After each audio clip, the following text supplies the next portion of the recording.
नमः संस्कृताय विद्यार्थियों, आज हम कक्षा 6 की एक रुचिरा पुस्तक के एकादशा पाठा 11वें पाठ पुष्पोत्सवा का अध्ययन करेंगे।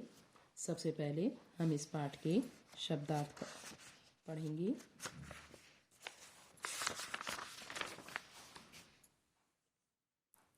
उत्सव प्रियः, उत्सवों का प्रेमी, कुत्रचित कहीं पर, शस्योत्सवा, फसलों का उत्सव। शस्य कहते हैं बच्चों फसल को। पशु उत्सवः, पशुओं का उत्सव। पशुधन उत्सवः, देखिए ऊ और ऊ मिलके यहाँ पर दीर्घ संधि हो गई है, तो ये दीर्घ संधि का भी उदाहरण है। यानोत्सवः, गाड़ियों का उत्सव।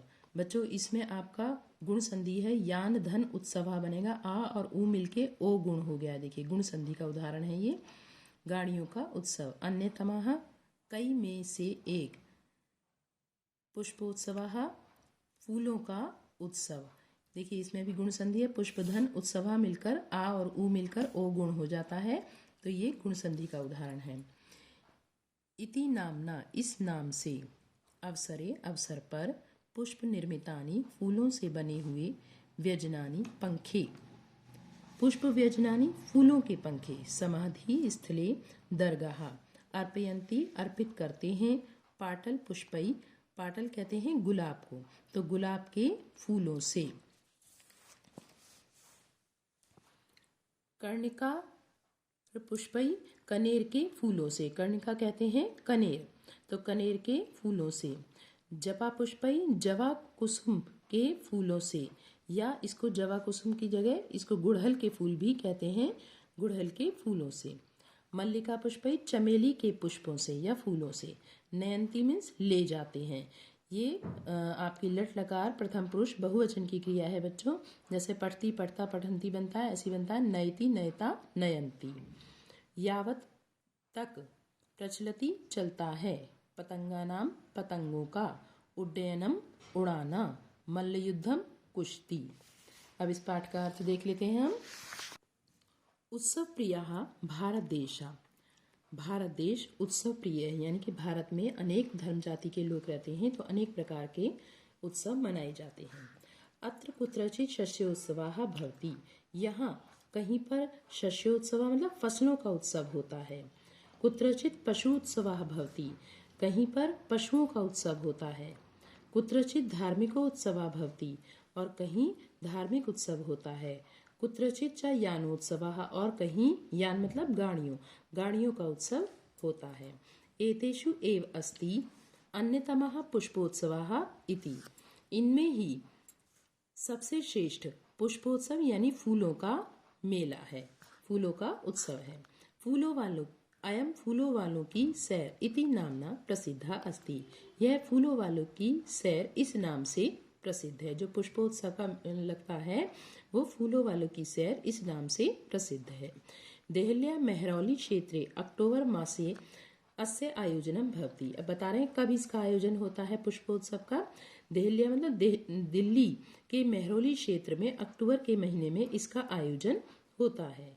अस्मिन् अवसरे तत्र बहुविधानि पुष्पाणि दृश्यन्ते, इस अवसर पर वहाँ बहुत अनेक प्रकार के फूल दिखाई देते हैं। परम प्रमुखम आकर्षणम तु अस्ति पुष्प निर्मितानि व्यजनानि, परंतु मुख्य आकर्षण तो फूलों से बने हुए पंखे हैं। देखिए फूलों से बना हुआ ये पंखा आपको चित्र में दिखाई दे रहा है। जनाः एतानि पुष्प व्यजनानि योग माया मंदिरे बख्तियार काकी इत्यस्य समाधि स्थले च अर्पयन्ति, लोग इन फूलों से बने पंखों को योग माया के मंदिर में बख्तियार काकी इस नाम की समाधि स्थल पर अर्पित करते हैं। केचन पाटल पुष्पै निर्मितानि, कुछ गुलाब के फूलों से बने। केचन कर्णिका पुष्पै, कुछ कर्णिका मतलब कनेर के फूलों से बने।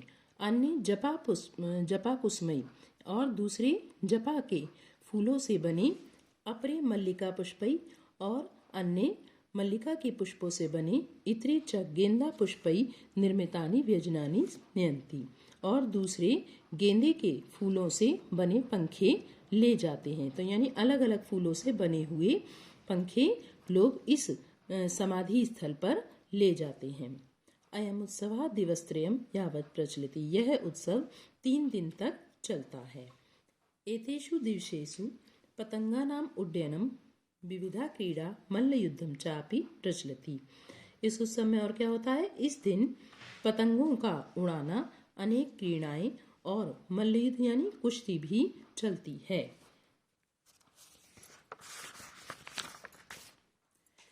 विगतेभ्यः 200 वर्षेभ्यः पुष्पोत्सवा जनान् आनंदयन्ति। विगतेभ्यः मतलब बीते हुए, 200 शत मतलब 100 और द्वि मतलब 2, तो 200 वर्षों से पुष्पोत्सव का लोग आनंद ले रहे हैं। मध्ये इयं परंपरा स्थगिता आसीत्। बीच में यह परंपरा रुक गई थी। परम स्वतंत्रता प्राप्ते पश्चात इयं मनोहारिणी परंपरा पुनः समारब्धा। परंतु स्वतंत्रता प्राप्ति के बाद यह मनोहारिणी, मन को अच्छी लगने वाली परंपरा फिर से प्रारंभ हो गई। पुष्पोत्सवा अद्यापि सोल्लासम सोत्साहम च प्रचलति। पुष्पोत्सवा यानी फूलों का उत्सव आज भी पूरे उल्लास के साथ और उत्साह के साथ चला आ रहा है। अब बच्चों इसका अभ्यास कार्य देख लेते हैं। पहला है वचनानुसारम रिक्त स्थानानि पूरयत। वचन के अनुसार रिक्त स्थान भरने हैं। तो सबसे पहले आपको देखिए एक वचन, द्विवचन और बहुवचन, ये 3 वचन आपके संस्कृत भाषा में होते हैं। तो उदाहरण दिया है यथा मतलब जैसे मंदिरे, मंदिरयोः, मंदिरेषु। तो आपको लिखना है, किसका उदाहरण लिखना है। यहाँ पे बच्चों आपकी किताब में शायद गलत लिखा होगा, अस्वरे लिखा होगा, अस्वरे नहीं होगा, अवसरे। तो आप क्या लिखेंगे, मंदिरे की जगह पे यहाँ पे नीचे अवसरे, मंदिरयों की नीचे इसी को देख के लिखेंगे अवसरयोः, और जैसे मंदिरेषु लिखा है तो ऐसे लिखा जाएगा अवसरेषु। फिर स्थलेयों का लिखना है आपको। तो देखिए ऊपर जैसे मंदिरे अवसरे लिखा है तो यहाँ पे क्या लिखेंगे स्थले। यहाँ पे मंदिरयोः अवसरेयोः लिखा है तो यहाँ पे क्या लिखेंगे स्थलेयोः। और जैसे यहाँ पे मंदिरेषु अवसरेषु लिखा है ऐसे लिखेंगे स्थलेषु।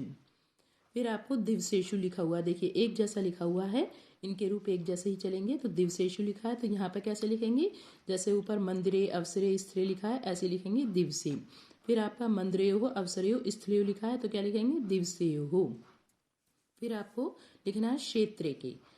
तो क्षेत्रे जैसे ऊपर आपके ये लिखे हुए हैं ऐसे ही क्षेत्रे लिखा हुआ है तो इसका क्या लिखेंगे क्षेत्रयोः। फिर दिवसेषु की जैसे ही ऊपर जैसे कि लिखेंगे क्षेत्रेषु, जैसे ऊपर लिखे हुए ऐसे लिखेंगे क्षेत्रेषु। फिर अगला है आपका व्यजनयोः। जैसे ऊपर सामने योः लगा हुआ है ऐसे इसमें भी योः लगा हुआ है तो आप व्यजन के यानी पंखे के रूप लिखेंगे। तो यहाँ पे जैसे क्षेत्रे दिवसे ये लिखा हुआ है ऐसे ही लिखेंगे व्यजने। फिर यहाँ पे लिखा हुआ है आपको व्यजनयोः और यहाँ पर आपको क्या लिखेंगे क्षेत्रेषु दिवसेषु की तरह व्यजनेषु। फिर यहाँ पर आपको पुष्पेषु लिखा हुआ है, देखिए सब में शु लगा हुआ है यहाँ पर इसलिए पुष्पेषु।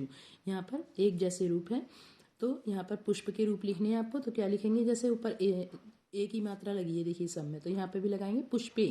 फिर इसका जैसे व्यजनयोः क्षेत्रयोः ऐसे बना है ऊपर वालों की तरह, यहाँ पे भी हम लगाएंगे पुष्पयोः और यहाँ पर आपका लिखा हुआ है ऊपर की तरह जैसे पुष्पेषु। प्रश्न नंबर 2 है आपका, कोष्ठकेषु प्रदत्त शब्देषु समुचित पदम चित्वा रिक्त स्थानानि पूरयत। कोष्ठकों में दिए हुए समुचित पदों को चुनकर रिक्त स्थान पूरा करें। तो वहवा उत्सवाः भवन्ति। तो बहुत से उत्सव होते हैं, कहाँ पर होते हैं, भारते, भारत में। यहाँ पे सप्तमी विभक्ति एक वचन का प्रयोग किया गया है क्योंकि में जो चिन्ह होता है बच्चों वो सप्तमी विभक्ति एक वचन का चिन्ह होता है, अधिकरण कारक। दूसरा है मीनाः वसन्ति। मछलियाँ रहती हैं। मछलियाँ कहाँ रहती हैं, सरोवरे, सरोवर में। तो यहाँ पर भी देखिए में सप्तमी विभक्ति का प्रयोग किया गया है तो सरोवरे यहाँ पे लिखा जाएगा। जनाः पुष्पाणि अर्पयन्ति। लोग फूल अर्पित करते हैं, चढ़ाते हैं। कहाँ चढ़ाते हैं, मंदिरे, मंदिर में।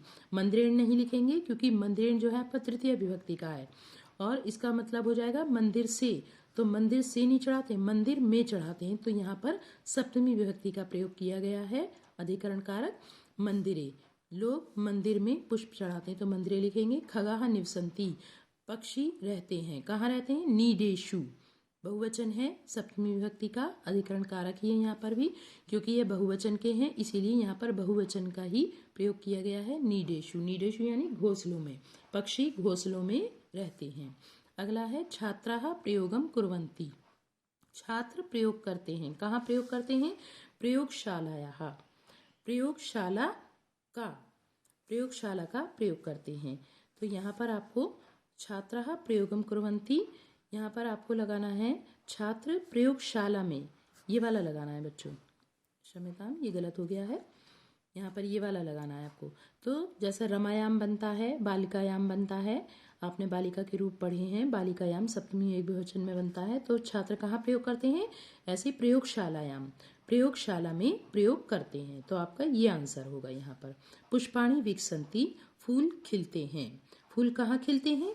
उद्याने, बगीचे में। देखिए जहाँ पर में आ रहा है सब जगह, वहाँ पर आप देखिए ये मात्रा लगी हुई है आपकी, ठीक है। ये देखिए यहाँ पे बहुवचन है इसलिए ये वाला आया है, और यहाँ पे ये स्त्रीलिंग का है इसीलिए प्रयोगशालायाम प्रयोग किया गया है। शाला शब्द जो है जैसे रमा बनता है, बालिका बनता है, और यहाँ पर उद्याने, उद्याने यानी बगीचे में, तो यहाँ पर क्या भरेंगे?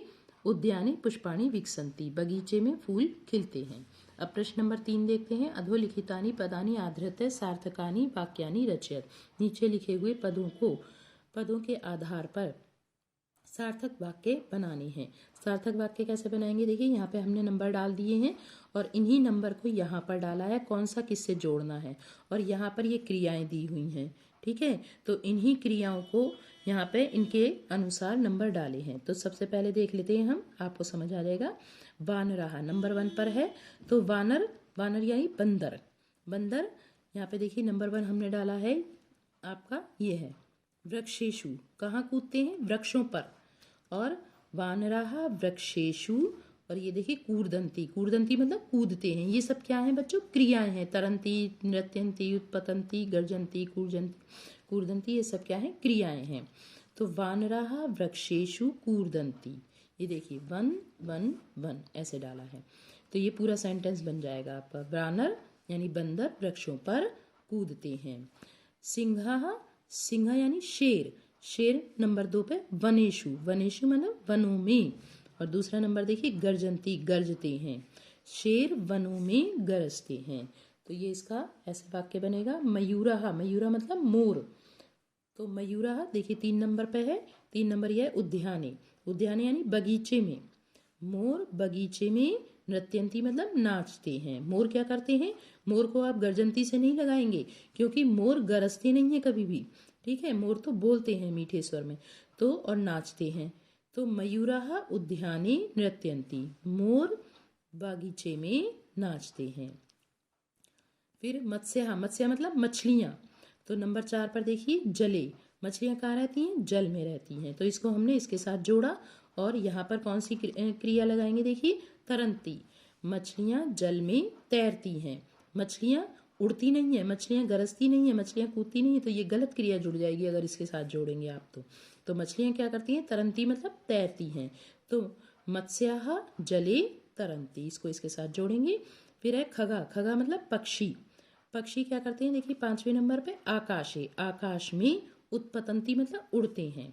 तो हम जो भी सेंटेंस बनाएंगे वो उससे मिलना चाहिए, ठीक है, सही आंसर उसका जुड़ना चाहिए। जैसे बंदर हैं वृक्ष पर कूदते हैं, तो बंदरों को हम ये नहीं लगा सकते यहाँ पे कि गर्जन्ती, बंदर गरजते हैं, गरजते नहीं है, वन में गरजते हैं, ऐसा नहीं, शेर वन में गरजता है, इसीलिए हम सिंहा वनेषु गर्जन्ति, तो सही क्रिया का प्रयोग करेंगे। तो खगाः आकाशे उत्पतन्ति, पक्षी आकाश में उड़ते हैं। तो इस तरह से इसको हम नंबर डाल के जोड़ेंगे। प्रश्न नंबर 4 है बच्चों, प्रश्नानाम उत्तराणि लिखत, प्रश्नों के उत्तर लिखें।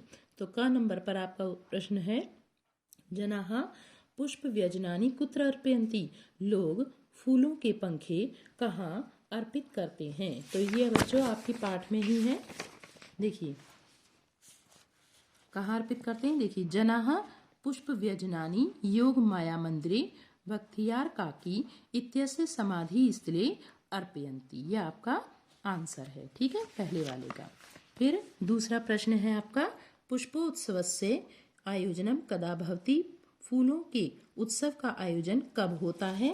तो 4 नंबर का खा देखिए, अक्टूबर मासस्य। क्या लिखेंगे आप? अक्टूबर मासे यानी अक्टूबर के महीने में। फिर आपका है अस्माकं भारत देशः कीदृशः अस्ति। हमारा भारत देश कैसा है? तो अस्माकं भारत देशः उत्सव प्रियः। ठीक है, उत्सव प्रियः लिखेंगे यहाँ पर और लिख देंगे अस्ति। अस्माकं भारत देशः उत्सव प्रियः अस्ति। ऐसे ही इस वाले प्रश्न में भी आपको करना है, ये बीच में छूट गया है। पुष्पोत्सवस्य आयोजनम कदा की जगह आपको क्या लिखना है? फूलों का अक्टूबर मासे। ठीक है, अक्टूबर मासे यहाँ लिखेंगे और फिर भवती लिखेंगे। ठीक है, तीनों क्लियर हो गए होंगे आपको। अगला है पुष्पोत्सवः केन नाम्ना प्रसिद्धः अस्ति। पुष्पोत्सव किस नाम से प्रसिद्ध है? तो आप यहाँ से शुरू करेंगे। पुष्पोत्सवः केन की जगह आप लिखेंगे बच्चों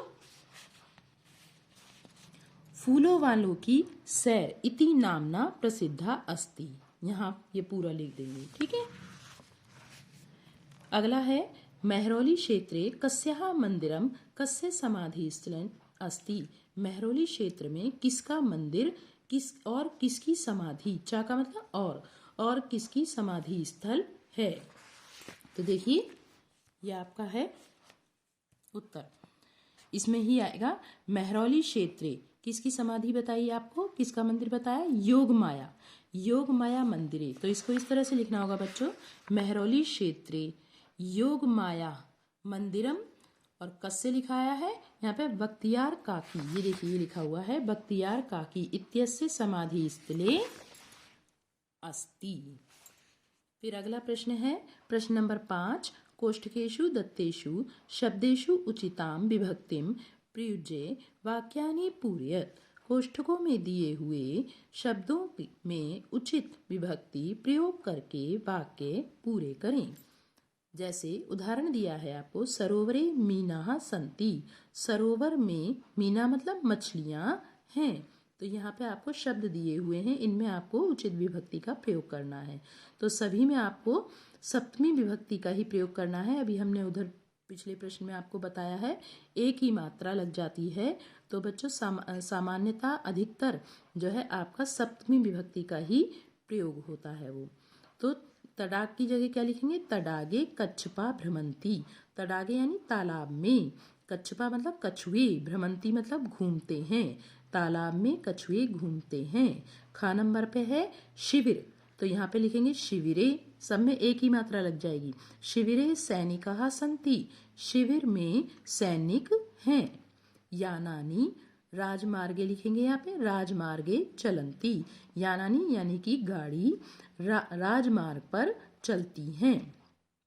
यहाँ पे है रत्नानी संति। तो यहाँ पे बच्चों धरे नहीं लिखा जाएगा, क्यों? क्योंकि धरा का मतलब है पृथ्वी। तो पृथ्वी जो है स्त्रीलिंग में है। तो जैसे आपका बनता है बालिकायाम, रमायाम, कन्यायाम। ठीक है, जितने भी आ से अंत होने वाले होंगे ये वाले आ से अंत। रमा में भी देखिए आ है, बालिका में भी दीर्घ आ है। तो ऐसे इसीलिए जैसे रमायाम सप्तमी एक वचन में बनता है, ऐसे ही इसका बनेगा धरायाम। ठीक है, तो धरायाम रत्नानि सन्ति। पृथ्वी पर रत्न हैं। बालाः क्रीडन्ति। अब यहाँ पे क्या है? क्रीडा क्षेत्रे लिखेंगे, क्योंकि क्षेत्र शब्द जो है आपका ये इसी की तरह है, अ से अंत होने वाला है, जैसे सब में अ से अंत है। ठीक है, तो क्रीडा क्षेत्रे यानी बच्चे जो हैं वो कहाँ खेलते हैं? खेल के मैदान में खेलते हैं। प्रश्न नंबर 6 है मंजुषाता पदानि चित्वा रिक्त स्थानानि पूरयत। मंजुषा से पदों को चुनकर रिक्त स्थान की पूर्ति करें। तो यहाँ पे आपको मंजुषा दी हुई है, तो इसमें हम देख लेते हैं। वयम पठामा, हम सब पढ़ते हैं। कहाँ पढ़ते हैं? विद्यालय। देखिए यहाँ से विद्यालय लिख लेंगे, इस पे का नंबर डाल लेंगे क्योंकि ये का नंबर का आंसर है। फिर देखिए जनाः भ्रमंती, लोग घूमते हैं। कहाँ? उद्यानेषु, बागीचों में घूमते हैं। फिर है आपका नौकाः सन्ति। नौकाः नाव हैं। नाव कहाँ पर है? देखिए गंगायाम, गंगा में, गंगा में नाव हैं। तो यहाँ गंगायाम लिखेंगे गा नंबर पे। फिर घा नंबर पे है आपका भ्रमरा गुंजंती। भौरे गुंजार करते हैं। कहाँ पर भौरे गूंजते हैं? घा नंबर देखिए यह है पुष्पेशु यानी फूलों पर।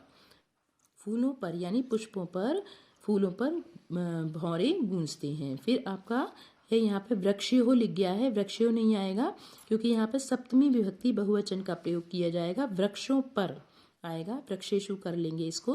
तो वृक्षेषु फलानि पक्वानि सन्ति, वृक्षों पर पके फल पके हुए हैं। तो बच्चों आपका ये पाठ यहीं समाप्त होता है। धन्यवाद।